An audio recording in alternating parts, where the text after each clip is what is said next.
हमारे देश में छलावा का जिक्र बहुत पुराना है।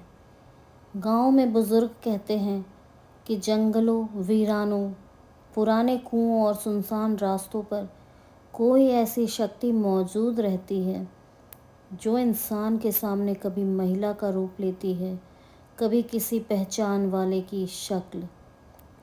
वह इंसान को बहका कर रास्ते से भटका देती है।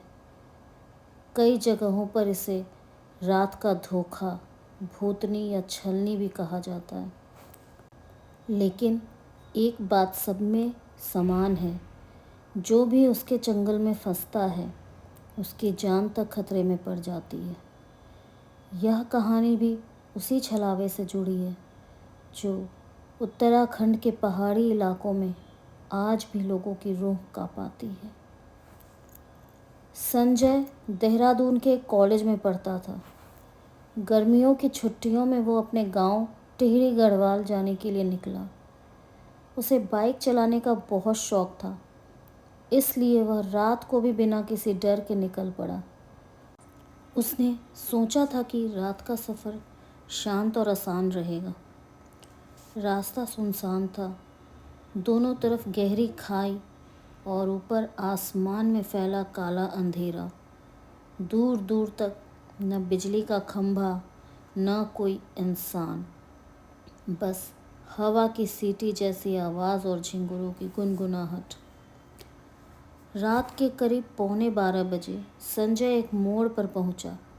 तभी उसने देखा सड़क के किनारे एक औरत खड़ी थी, सफ़ेद साड़ी में लिपटी, लंबे खुले बाल और चेहरा झुका हुआ। संजय को झटका सा लगा। इतनी रात को यहाँ कौन खड़ा हो सकता है? उसने सोचा शायद कोई औरत रास्ता भटक गई है। लेकिन जैसे ही वह पास पहुँचा, औरत ने हाथ उठाकर इशारा किया, भाई ज़रा लिफ्ट दे दो, मुझे बस अगले गांव तक जाना है। संजय ने ज़्यादा सोचा नहीं। उसे उस अकेली औरत पर दया आ गई और उसने बाइक रोकी और कहा, बैठ जाइए। औरत पीछे बैठ गई, लेकिन अजीब बात यह थी कि बाइक पर उसका वज़न बहुत भारी लग रहा था, जैसे 2-3 लोग साथ बैठे हों।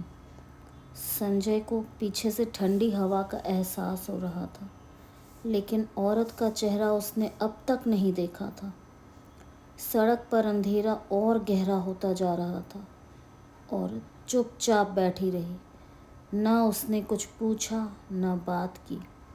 संजय को बेचैनी होने लगी। उसने शीशे में पीछे देखने की कोशिश की, लेकिन शीशे में पीछे सिर्फ धुंध और परछाई दिखी, इंसान नहीं। करीब 10 मिनट चलने के बाद औरत ने अचानक कहा, बस यहीं रोक दो। संजय ने तुरंत बाइक रोकी और पीछे पलट कर देखा। पीछे कोई नहीं था, सीट बिल्कुल खाली थी।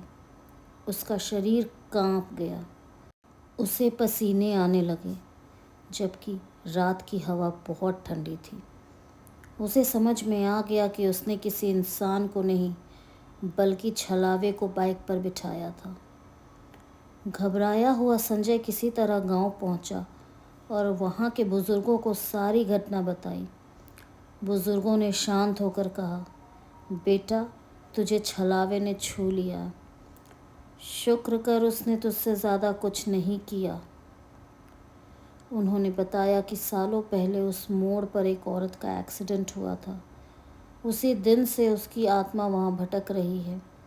जो भी राहगीर उसे लिफ्ट देता है, वो उसे बीच रास्ते में गायब होकर डराती है।